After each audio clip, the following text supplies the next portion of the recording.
En el aire, el Servicio Municipal de Radiodifusión, FM San Carlos 107.7, desde San Carlos Centro, Santa Fe, Argentina.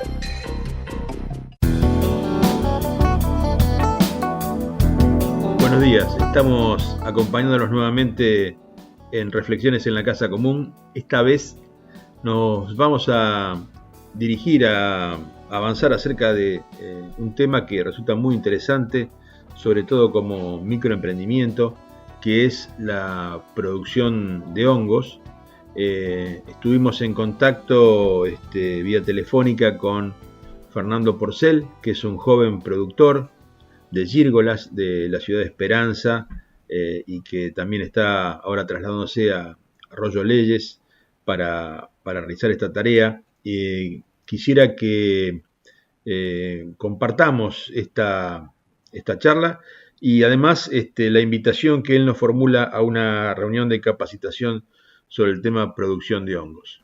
Estamos ahora ya en contacto con Fernando Porcel, que nos va a contar más en detalle lo que planteábamos al inicio acerca de la producción de hongos, de sus usos, de sus posibilidades de mercado, pero fundamentalmente desde el punto de vista de los usos que tienen que ver en lo que refiere a la alimentación y al bienestar. Fernando, buen día, un gusto tenerte aquí. Me gustaría que en primer lugar te presentes personalmente y digas quién sos, qué haces, dónde estás trabajando, así la gente de San Carlos toma noticia de tu actividad. Bueno, Rubén, un gustazo, la verdad, gustazo de mi parte. Bueno, mi nombre es Fernando Porcel de Peralta, yo soy estudiante avanzado de la carrera de Ingeniería Agronómica ahí en Esperanza. Me dedico a la producción de hongos comestibles, exclusivamente gírgolas. Eso es básicamente la especie que yo produzco. Y la producción, bueno, yo arranqué en realidad como hobby por ahí hace 7, 8 años, en 2017 particularmente, y la producción la estaba realizando ya a nivel comercial, le vamos a llamar. Hace 2 años y medio arranqué, a principios de 2023, ahí en la ciudad de Esperanza. Bueno, ahora justo por unas particularidades que entre finalizar la carrera y cuestiones de trabajo, por ahí de otros trabajos, me estoy trasladando a San Javier, que es mi ciudad de origen. Acá vive mi familia. Y bueno, por el negocio familiar nos dedicamos a la producción de granos principalmente. Y bueno, como te decía, como estoy terminando la carrera, tomé la decisión de trasladarme para acá, así que cerramos la producción ahí en Esperanza y me estoy trayendo todo para acá, para arrancar un poco de cero, le vamos a decir. Fernando, vos sabés que en San Carlos Centro hubo en algún momento unas personas que tenían alguna actividad que tenía que ver con la producción de hongos. Desde la municipalidad también hemos en algún momento, como demostrativo, iniciado un cultivo de gírgola, y muchas veces tenemos consultas, todavía tenemos información disponible para quien tenga interés en el tema, pero nos interesa mucho más lo de tu parte, que es de primera mano. En este momento, ¿vos sos productor solamente para la venta a comercios o producís, digámosle, propágulos, o para decirlo más claramente, semilla de gírgola para que la gente emprenda? ¿Cómo es tu actividad en este momento? En este momento, lo que yo me venía dedicando era exclusivamente a la producción de el hongo fresco como producto final para comercializar, y a la vez también hago elaboración de subproductos, escabeche y humus. En este caso, hasta ahora, por lo menos, son los 2 productos principales que vengo haciendo. De toda la parte por ahí de lo que no se vende en fresco, ya directamente lo destino a elaboración de subproductos. Fernando, en su momento, sí, perdón, seguí. Sí, en su momento, al principio sobre todo, hacía más el ciclo completo, producía la semilla en mi casa, tenía ahí una especie de laboratorio casero, pero muy funcional. Y después con la escala, al aumentar la producción, un poco no me convenía o perdía mucho tiempo por ahí haciendo mi propia semilla, entonces lo empezamos a tercerizar. Pero Bien. El objetivo es en un futuro volver a hacerlo y hacer todo el ciclo. Nos interesa mucho y nos interesa también la relación por la capacitación de personas que quieran emprender estas actividades. Y al respecto, una pregunta que es fundamental, o sea, ¿qué superficie estás usando, necesitas? ¿Qué tipo de instalaciones utilizás? ¿Cómo es el planteo, digamos, desde el punto de vista del espacio? Después hablamos de la inversión, pero de la superficie que necesitas para que te sea conveniente producir y poder abastecer un cierto número de comercios. Bien, la escala es un poco, tiende a más a adaptarse al espacio del que uno disponga. Generalmente, esto lo hablábamos el otro día, tuvimos una charla, un evento de producción de hongos en Santa Fe, hablábamos de esto, de la cantidad de emprendedores que hay, sobre todo en el rubro de la gírgola particularmente, en contrapuesta con el champiñón, viste, que es algo que ya está más industrializado y demás. En el tema de la gírgola es muy particular, que hay muchos emprendedores. Entonces se ve esta particularidad de que cada uno se adapta al espacio que tiene, y eso un poco también te obliga a adaptarte a si producís tu propia semilla o la comprás, y demás. Claro. Nosotros estábamos produciendo, habíamos conseguido un espacio que nos prestaba un amigo, un galpón bastante grande, que era un viejo gallinero, y lo reformulamos, lo acondicionamos, armamos carpas, invernaderos adentro del galpón. El espacio que estábamos usando solo para fructificar, para hacer lo que sería la parte de fructificación propiamente, digamos, de que salgan los hongos, estábamos usando 2 carpas de 6x5 metros. Sí. 6x5 metros, digamos. Sí, entiendo. 30 metros cuadrados más o menos, exactamente, 30 metros cuadrados. Exacto, 2 carpas de esas. Y digamos, esto es sexy, porque digamos, hemos comentado ya en este programa que el caso del champiñón es muy sensible a los costos de transporte, digamos, a como vos decís, lo industrializado que está. Hemos hablado de productores que abastecen a la ciudad de Buenos Aires y a la ciudad de Montevideo en conjunto, o sea, volúmenes enormes de producción para hacer eficiente la actividad, ¿no? De hecho, nuestro emprendedor local, el inconveniente que tenía justamente era el volumen, y al no tener climatizado el área de producción, tenía oleadas muy frecuentes en la época en que le eran favorables las temperaturas, pero tenía dificultades cuando no lo eran, ¿no es cierto? Los invernaderos climatizados tienen esa gran ventaja, pero entiendo, porque la hemos cultivado, que la gírgola es un poco menos sensible en algún sentido. Y te quiero preguntar cómo es el tema con respecto a la iluminación, o sea, ¿todo el ciclo lo haces en oscuridad o con luz tenue o requiere de momentos de luminosidad? ¿Cómo manejas eso? Mirá, está bueno, volviendo un pedacito para atrás, está bueno lo que nombrás de la sensibilidad por ahí del champiñón a las temperaturas sobre todo, que en contraposición con eso la gírgola tenemos disponibilidad y de muchísima más variedad de genéticas de gírgolas que se adaptan a distintas condiciones de temperatura. Eso nos permite producir todo el año. Qué bien, qué bien.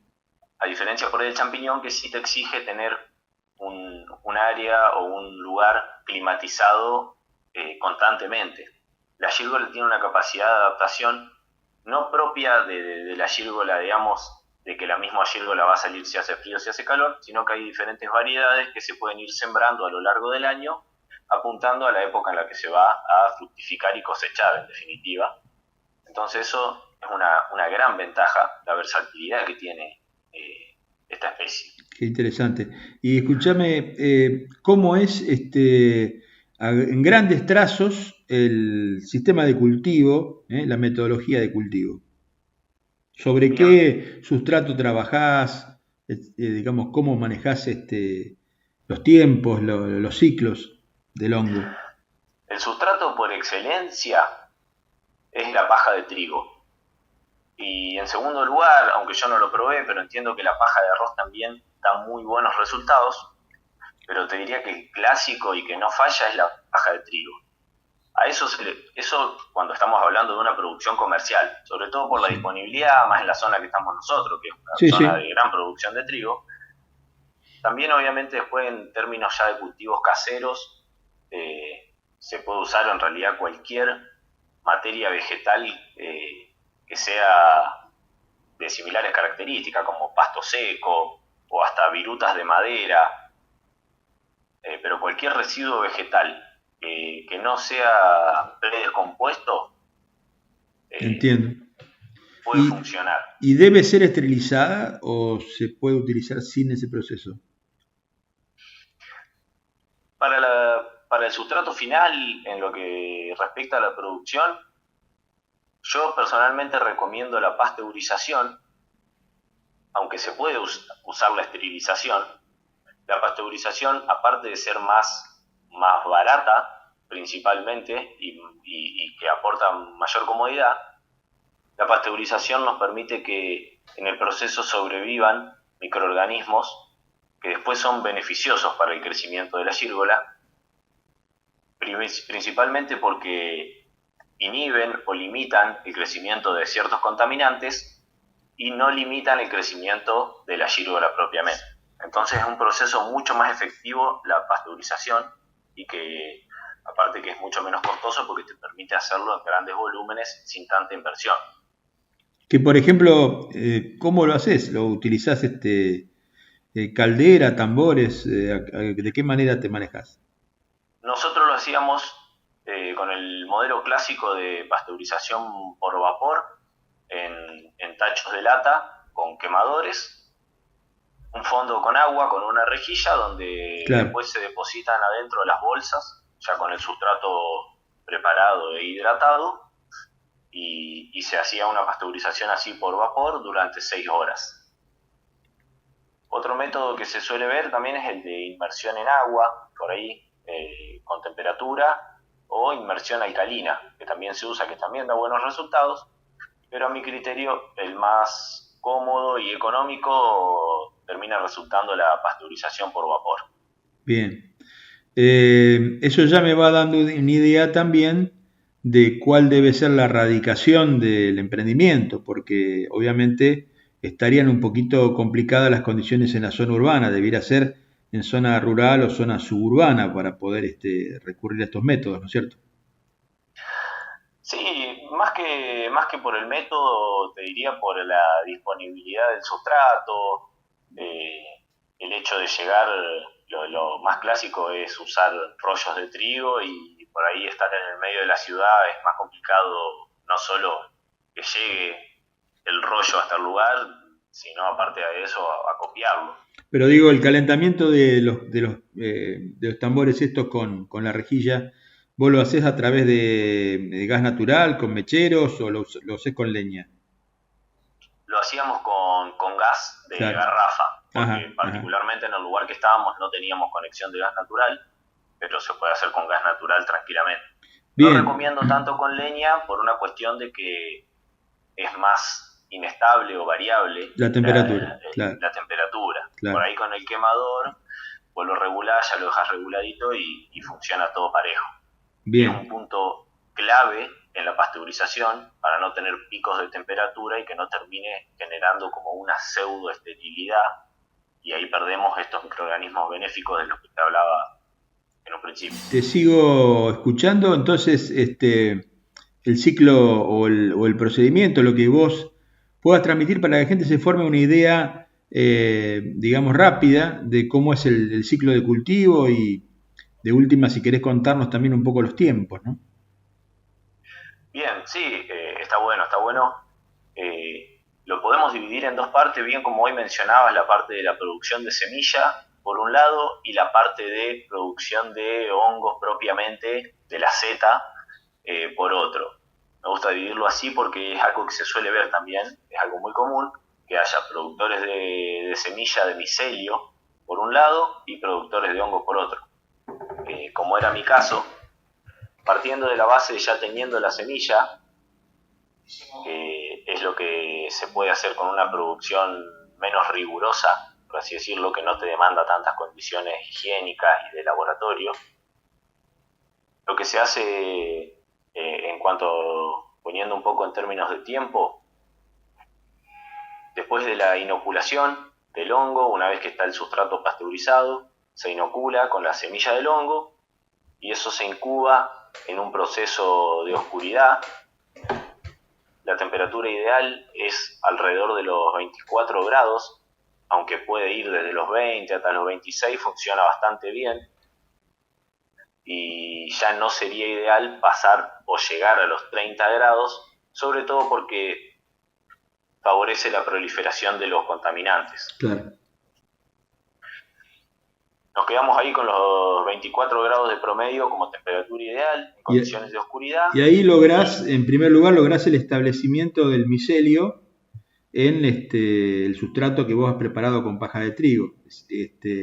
Yo quiero aprovechar para explicar para quienes no hayan nunca tenido frente a ellos la problemática, digamos, de la producción de hongos, que lo que hace que el hongo colonice ese trigo es lo que bien llamás vos micelio, y es el cuerpo del hongo, digamos, la parte no reproductiva, ¿no es cierto?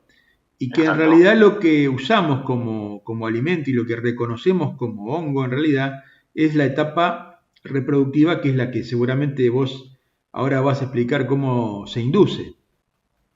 Exactamente. Básicamente el hongo, como vos bien dijiste, el micelio, que es lo que veníamos hablando recién de la parte de incubación después de sembrarlo, es el cuerpo verdadero del hongo, a través del cual se alimenta. Vale mencionar que los hongos son organismos heterótrofos, o sea que no, a diferencia de las plantas, no producen su propio alimento a través de la fotosíntesis, sino que se alimentan de lo que tienen en el medio. Y en esta etapa tienen una demanda muy pequeña pero necesaria de oxígeno, entonces cuando se hace la elaboración de las bolsas y demás, se tiene que dejar o un tapón por ahí de algodón, de tela, o también se pueden hacer microperforaciones en las bolsas.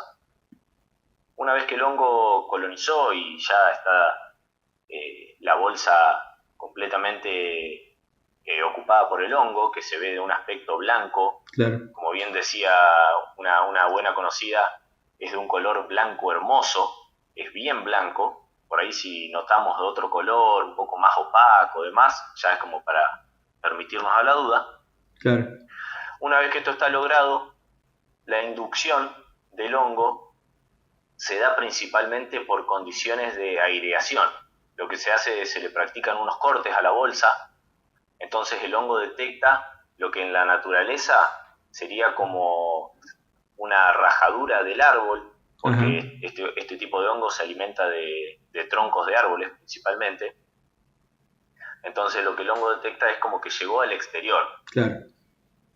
A partir de ahí es donde produce los cuerpos fructíferos. Básicamente esto sería como en un árbol la fruta, para ponerlo en palabras, para sí, que sí, por ahí sí, entienda comprensible. No conoce el tema. Claro. Esto es básicamente la fruta del hongo, de donde salen las semillas propiamente. Bien. Y entonces, una vez que está producida, digamos, la inducción, que ha emergido el cuerpo el cuerpo reproductivo, que son lo que consumimos, lo que reconocemos como gírgola, ese hongo de forma, no sé si decirlo correctamente, si lo estoy diciendo correctamente, algo arriñonada, digamos, de un tamaño importante, grande quizás como la palma de una mano, ¿no es cierto? Un hongo de mucho tamaño, ¿cuánto tiempo demora justamente desde la emergencia hasta el momento de corte, de poder comercializarlo? Bien, ese es un punto muy importante, está bueno que lo menciones. Por ahí eso va a depender de la época del año. En condiciones de frío, y sobre todo las variedades que son más bien de frío, en temperaturas estaremos hablando de alrededor de los 15 grados. El hongo, desde que empieza a emerger, le puede llevar hasta 7 a 10 días para cortarlo. Uh-huh. Y en contracara de eso, hablando de producciones de verano, tranquilamente el hongo, desde que empezó a salir, en 2 o 3 días ya lo podés estar cortando. Bien, bien, bien. Y escúchame, ahí viene el problema quizás donde hay una limitante que es la logística, ¿no es cierto? Estos cuerpos fructíferos, estos hongos ya comerciales, deben ser refrigerados, tienen que salir inmediatamente en el día, ser destinados, digamos, al comercio. ¿Cómo es el manejo cosecha o post cosecha? Bien, ese es otro punto importantísimo que está buenísimo mencionar. Eso va a depender un poco del punto de corte en el que hagamos la cosecha. Generalmente, si se nos pasa un poco del punto óptimo de cosecha, la vida de post cosecha disminuye muchísimo. En cuanto a la venta, hay algo que también es importante, que está bueno tenerlo como prevendido ya. Claro. Digámosle, porque realmente después de la cosecha, el hongo tiene muy poca vida, vida de anaquel se llama, vida en post cosecha. Uh-huh. Tiene muy poca duración, sobre todo comercial, claro, digamos. Claro. Pero sí que se puede refrigerar en condiciones ideales entre 3 y 5 grados, una buena heladera necesitas. Sí, sí. Y desde que se cosecha, si supongamos que tenemos un punto óptimo de cosecha y lo estamos conservando a buena temperatura, tranquilamente nos puede durar 10 o 15 días hasta venderlo a un comercial que lo elabore. Claro. Por ahí depende de eso, de a quién se lo vamos a vender, cuántos días lo vamos a poder tener. Si se lo vendemos a un comedor, a un restaurante que lo va a elaborar y que ellos lo van a necesitar tener ahí una semana, que es generalmente el ciclo de comercialización, lo podemos tener tranquilamente 10-15 días. Ahora, si nuestro cliente va a ser una verdulería, un supermercado que lo tiene que revender en fresco, ahí ya nos limita un poco más y ya no le podemos dar tantos días en post cosecha, sobre todo para que no se eche a perder. Claro. Fernando, del punto de vista bromatológico, ¿hay que hacer, digamos, algún tratamiento, descontaminación, algún baño con, digamos, agua desinfectada o con desinfectante? ¿Se comercializa tal cual se extrae? ¿Qué procedimiento tenés que seguir? Se comercializa tal cual se extrae. Bien, bien. Eso no hay que hacerle ningún tratamiento, siempre y cuando obviamente que el productor respete las condiciones de cultivo, ¿no? Sí, sí, sí. Los hongos son organismos bioacumuladores por excelencia, entonces cualquier producto que nosotros le apliquemos encima, el hongo lo va a absorber. Bien. Entonces, lo ideal en lo que respecta a la producción, lo ideal es tener la sala de producción higienizada con agua con lavandina generalmente, pero no sobre los hongos propiamente, sino la sala. Claro. Y después, una vez que el hongo brota, solo se realiza riego con agua limpia. Bien, un ambiente limpio, un ambiente descontaminado, y eso garantiza también la calidad del producto. Eso garantiza la calidad del producto y a su vez nos garantiza también las condiciones de producción. Al ser un organismo muy delicado, es muy susceptible por ahí a enfermedades, tanto de otros hongos como de bacterias, y también de otros insectos. La plaga principal en la producción de hongos es la famosa mosquita del sustrato, que de aspecto parece un mosquito, pero es una mosca que lo que hace es poner los huevos en el hongo y las larvas lo van comiendo. Claro. Esto lo evitamos con higiene y limpieza en el área de producción y con rotación de las mismas bolsas de producción. Claro. No dejarlas ahí, no solo las bolsas, no dejarlas ahí demasiado tiempo innecesario una vez que ya son improductivas, entre comillas, y a su vez también no dejar, y esto es muy importante, no dejar los hongos que se pasen y que queden ahí, porque como te decía hoy, al ser estas mosquitas, poner los huevos ahí, si nosotros dejamos los hongos pasados y no los cosechamos, lo que hace es aumentar mucho la proliferación de esta mosquita. Y me haces pensar en algo, una pregunta que se me escapó hacerte.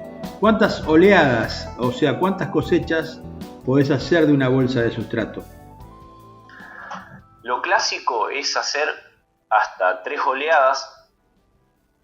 Eso te lo va a determinar un poco las condiciones que tengas ahí, sobre todo de la población de esta plaga de la mosquita, que es la que más te va a limitar cuántas oleadas le vas a poder sacar a la bolsa. Si no tenés plaga con mucha proliferación, le podés sacar hasta 4 o 5 oleadas sin ningún problema.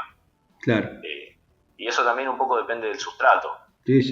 Y de las condiciones ambientales y digamos, obviamente, ¿no es cierto?, de la temperatura y ambiente que se ha podido lograr, porque los años son muy variables a veces y eso seguramente beneficia o conspira contra la producción, ¿no?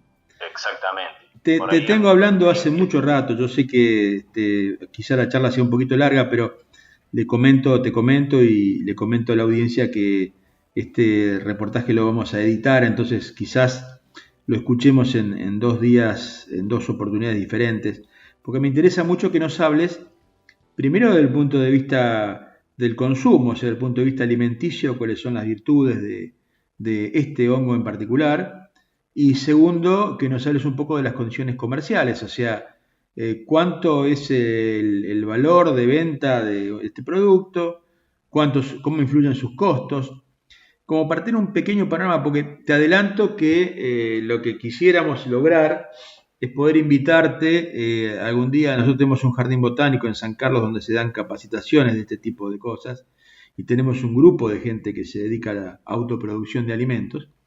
Nos gustaría a lo mejor algún día que vos puedas invitarte a que nos comentes todo el tema productivo en detalle, como para alguien que quisiera emprenderlo. Y en segundo lugar, que no te lo voy a pedir ahora porque pienso yo que es algo más bien de detalle y de verlo hacer, es el encurtido o el escabechado, ¿no es cierto?, de estos hongos, que también eso es muy interesante porque te permite, cuando no tenés ventas, tener una reserva, ¿no es cierto?, propia y después comercializarlo, ¿no? Pero poneme al tanto como si como de verdad se trata, como alguien que si va a comprar hoy gírgolas a una verdulería o a un supermercado, no tiene idea de cuánto valen y menos tengo idea de cuánto valen producirlas. Bien, el valor de las gírgolas hoy está rondando entre los 15.000 y 20.000 pesos el kilo.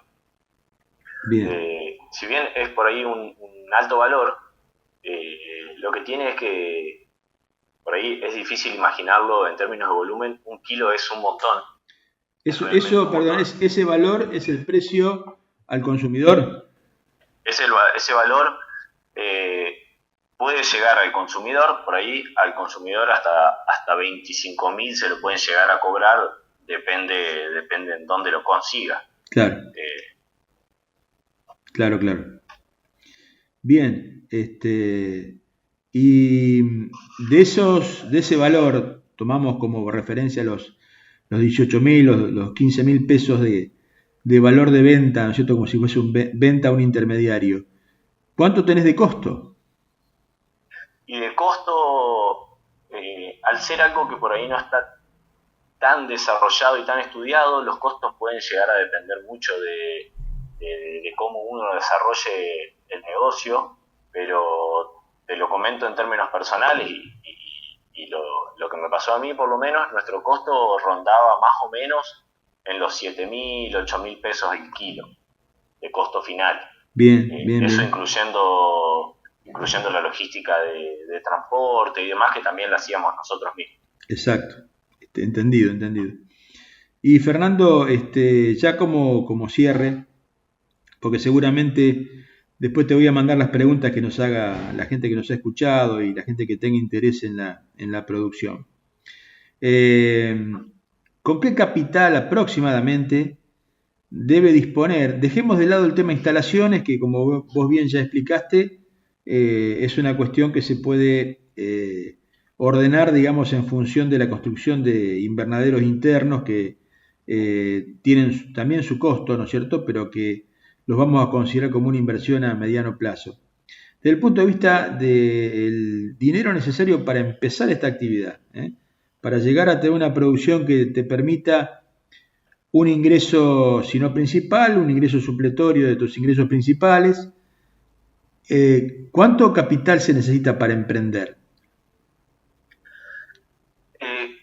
Esto también es una cuestión muy variable, por ahí depende del objetivo, como vos bien decías, si querés que sea tu ingreso principal o que sea un complemento, pero para arrancar y poniéndolo en términos de que sea un ingreso complementario, estaríamos hablando de unos 4 millones, 5 millones de pesos hoy probablemente, sobre todo por el costo principalmente de lo que es la heladera para la conservación Claro. de la cosecha, porque eso apenas se cosecha el hongo lo tenés que poner adentro de una heladera, no lo podés tener afuera porque se echa a perder muy rápido, sobre todo en términos comerciales, pero principalmente eso, después lo que sería el armado del invernadero y de las estanterías de producción. Por ahí también eso un poco depende de